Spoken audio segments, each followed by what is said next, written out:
We're back with another episode of You Don't Know Wednesday, and it's been a couple of weeks since I produced another of these presentations. I've been away for reasons. I'll say it like that. But God has been working with me, and I've returned to share with you more of my life. Now, for those of you that have been following these You Don't Know Wednesday episodes, then you would remember that the last episode we talked about that love interest that came into my life who was visiting Florida during the summer of 2000, and that she had a young 3-month-old baby. You remember that the last thing I told you was that we were together at the beach holding hands. I was telling you how when we got into the van on our way back to our respective locations, the song by Bebo Bryson, If Ever You're in My Arms Again, comes on, and I'm falling in love. The whole atmosphere that's been created is to get me caught up. I remember the very last week she spent in Florida. Remember, again, let me acquaint you if you're not familiar, but remember for those that are, that she was only visiting Florida for the summer. Her sister and her brother-in-law lived in Florida, and during the summer months, it was her, I guess her habit to come and visit in Florida. And that's when we met. And I remember I was so in love. I mean, that particular incident that took place with us on the beach, us going to the bowling alley, that only helped to reinforce my feelings for this young lady. And on her last week of visiting Florida, I was determined that I was going to have sex with this young lady. Now, mind you, I was 17 and I was still a virgin.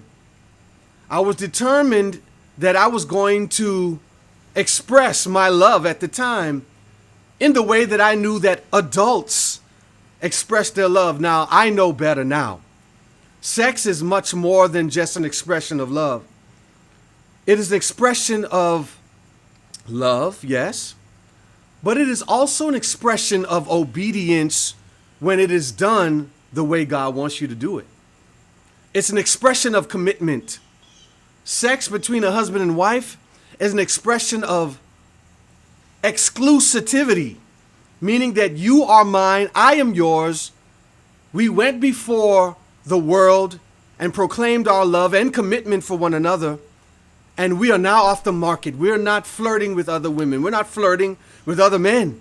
Well, I didn't understand all these things fully. At 17, I had an understanding, but not from a spiritual aspect. I knew the rights and the wrongs, the do's and the don'ts, like many of us young Christians do. But I wasn't aware of what the gift of sex really was. And at that time, I was determined, this is going down.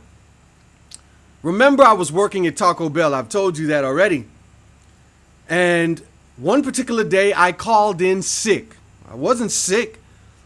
I was sick in my head with love, perhaps, or infatuation, but physically I was fine. But I needed a way to have a room, a space, to travel the 30 miles distance from where I worked and lived to where this young lady was at her sister's home. I needed that space to do that without my parents trying to figure out where I was. So what I mean by that is I couldn't tell my parents I was going to go see my girlfriend, because remember, I was hiding this relationship and my affection for her to begin with, because my mama didn't play that.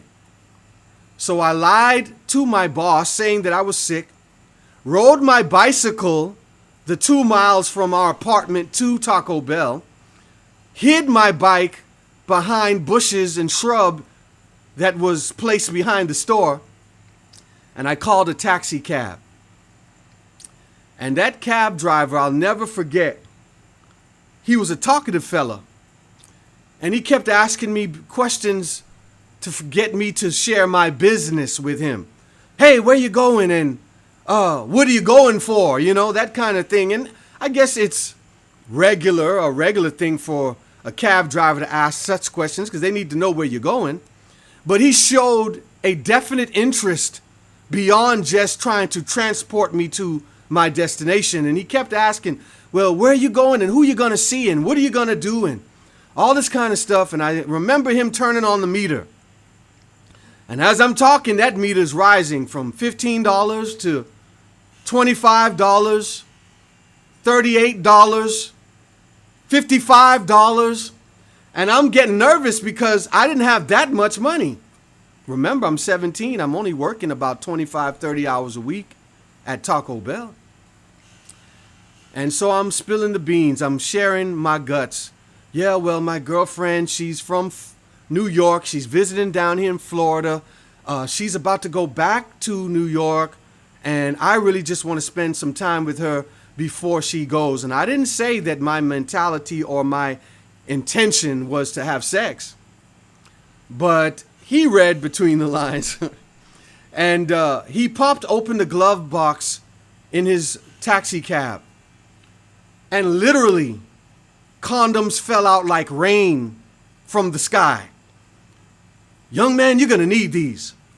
Because, I see you're about to get yourself into some things and you're going to need this. And he grabbed a whole package of condoms. I think there were about 3 or 4 in them.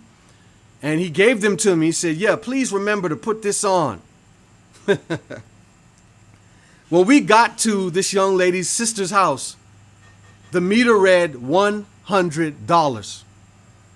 And that's all I had brought with me. And I explained to him, sir, I don't have the money to get back. All I have is $100, and that's how much I owe you now. And he looked at me with a smile on his face. And he said, oh, don't worry. I'll wait for you, and I'll take you back home. But me submitting myself, I guess, or allowing him to wait on me, cut my time down with the young lady because he wasn't going to wait forever.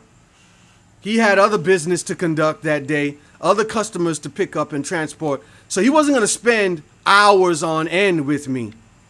And I think in reality, looking back at it, I might have had an hour. The year was 2000. And when I got into the house, I could feel her spirit. I could feel something wasn't right. Like she was happy to see me, but she wasn't. And I don't know if it's because she knew the deception that she was involved in, the deception of her heart, knowing that, hey, I'm taking full advantage of you and that you're not going to receive back from me the love that you're giving me, because she knew her situation. And later on in another episode, I'll share with you what ends up happening this same year during the Christmas holiday. I don't know what it was, but her spirit was not towards me. And I remember saying to her, what's wrong? And she was very standoffish. Her spirit was like in another place.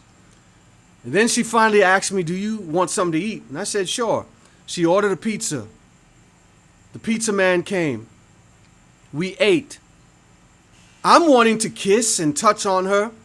And this was before I lost my virginity. So it wasn't like I was a hound dog with the intentions of getting something and not giving something in return. I felt like, hey, this is what someone does when they love. And because I loved, I wanted to indulge this particular feeling. I wanted to indulge in sexual activity. She wasn't having it. Her body language was completely outside of those 4 walls where we were. And I could feel that something wasn't right, but she wouldn't tell me. I remember she kissed me, but as I began to chase her body figure with my arm, she started pulling away. And I was confused. I'm like, hey, what's wrong? Did I do something? Did I say something? And in essence, she really just kissed it away and said, Andrae, I care about you, but... And in my naivety at 17 years old, I couldn't truly read the room and see what was happening because I was naive. Well, it was time to go. I have these 4 condoms in my pocket. I've got these emotions bubbling up inside of me. and I'm leaving dejected. And I get back in the cab. After she kisses me, this was the last time up to that point that I would see her for several years. She hugs me and lets me go. And as I'm walking back to the cab, I'm hurt inside. Although now I can see that it was a great blessing that she didn't take my virginity from me, take advantage of me, because it would have left me in worse condition. But at that time I felt mistreated. I felt abused. I felt like I had been taken advantage of. And the cab driver, "Did you do it? Did you do it?" And I remember looking at him, and I put my head down and said no. And from there, I didn't want to say another word. I was dejected in my spirit. And the entire 30-minute drive back to my home, I didn't say a word. Tune in next week for another episode of You Don't Know Wednesday. Time isn't too much.